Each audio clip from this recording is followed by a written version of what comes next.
YouTube, how you doing? Murph here, bringing you another product review. Today's review is going to be on the Razer Huntsman Tournament Edition gaming keyboard.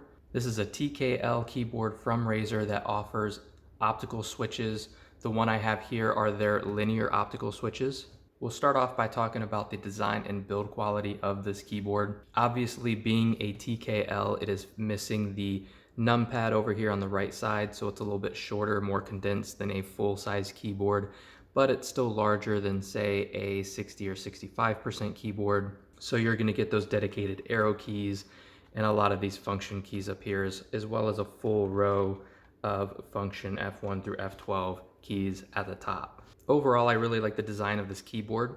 All of these keycaps are PBT, so they've moved on from those ABS keycaps, so this is going to give you a little bit more of a tacky feel to the keys, and it's also going to help with the longevity of the keycaps themselves. All of the letters and the numbers are quite large, so everything is easy to see and easy to read. This is mainly a plastic keyboard, but it does have an aluminum backplate here, which feels really nice, and again is going to provide a little bit of durability and rigidity to this keyboard. And speaking of how rigid it is, there is no bend or flex or any kind of creaking or anything like that in this keyboard. It feels very solid. Now, like I said, this does have the linear optical switches. You can see those here. And you can see they've got those nice stabilizer bars in there, so there's not a lot of play or wiggle room in here. The keys feel very solid,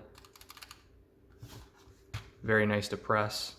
Now, one of the benefits to having an optical switch is they are technically faster than a mechanical switch. In real time, with actual use, I don't know how much faster they are. I personally can't tell a difference between an optical switch and a mechanical switch as far as like input time is concerned, but they do feel really nice and they do have a nice sound to them. So if you're interested in having the fastest input time and the quickest response on your keyboard, then something like Razer's optical switches might be the way to go. This keyboard does have height adjustment feet on the bottom. It has, you can put it flat. There's the 1-step and then the larger 2-step.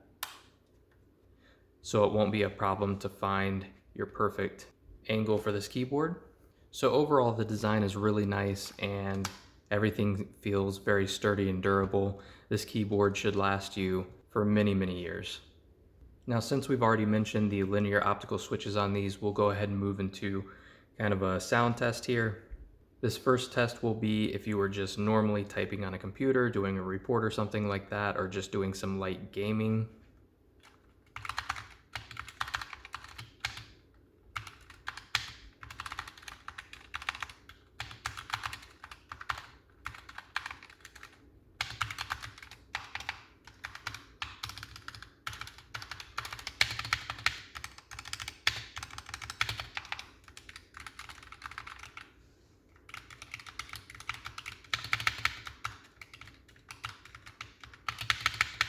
All right, and this next test is going to be a little bit more forceful. A lot of people kind of poke at their keys a lot, makes a little bit more noise, or if you're just a little bit more heavy-handed when you game, this is going to be kind of a worst case scenario type of deal as far as the sound goes.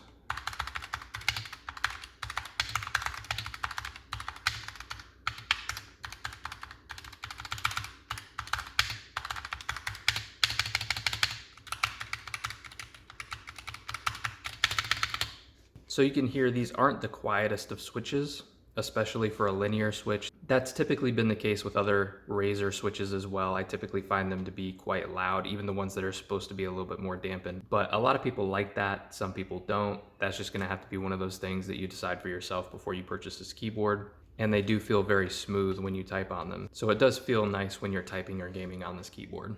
Also, I wanna mention this is being a TKL keyboard. This does have more of a traditional design and layout, and all the keys are pretty standard size.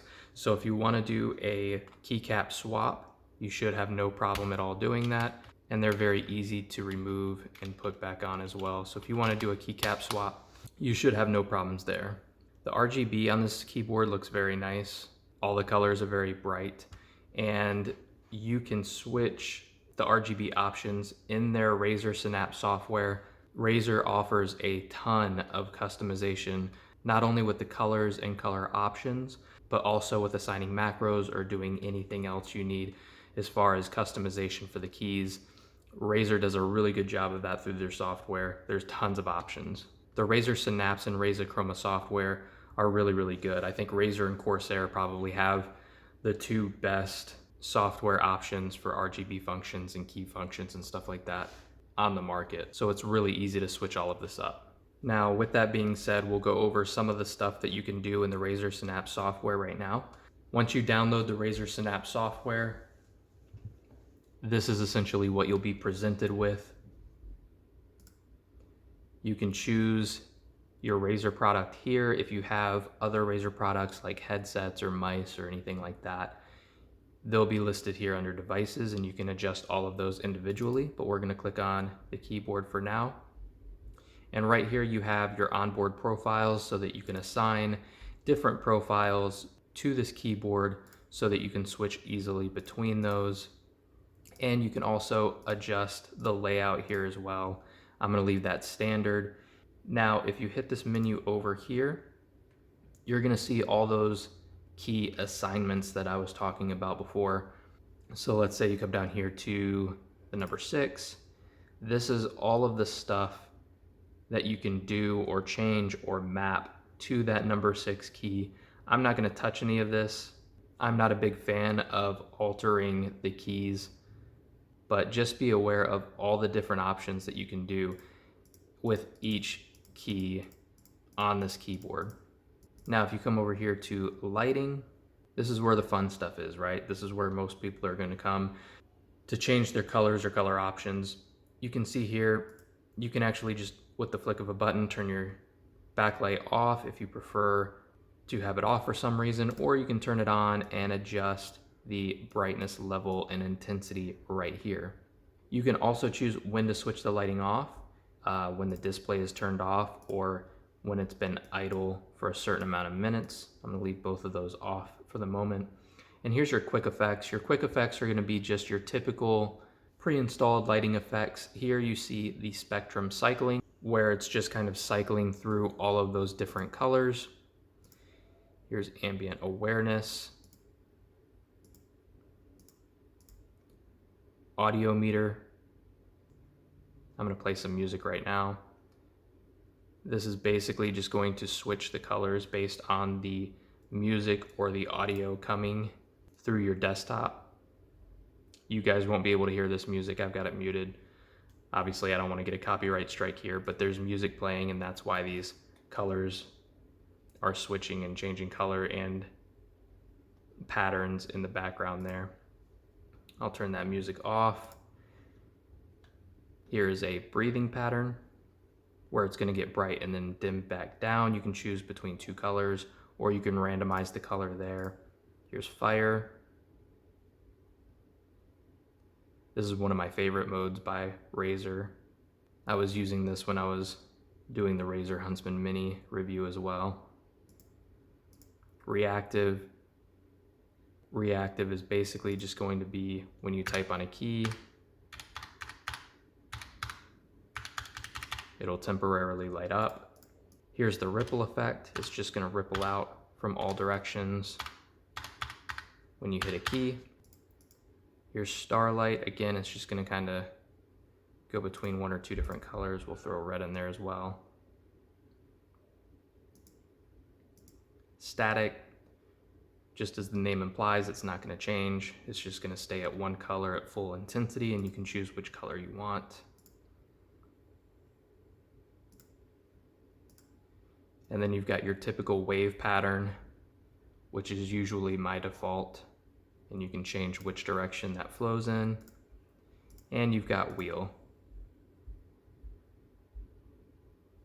Okay, and then you do have advanced effects. If you want to install the Chroma Studio, you can do things like assign different colors to different portions of the keyboard and all that kind of stuff. So if you want further options, you can go in there and do that. So in summary, this keyboard is a really great option if you are looking for a TKL keyboard. It retails in the US for about $130. So it is a premium price, but you are getting a premium product as well.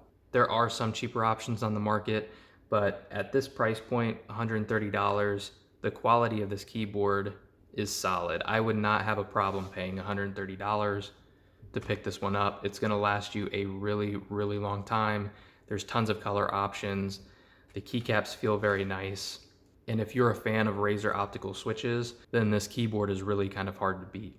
And that pretty much wraps up the review, guys. If you found this video useful or helpful at all, make sure to give it a thumbs up. If you guys want to see other content like this, such as product reviews, gaming accessory reviews, or stream setup tutorials, make sure to subscribe to the channel. I hope everybody watching this has a great rest of your day. YouTube, we'll catch you later.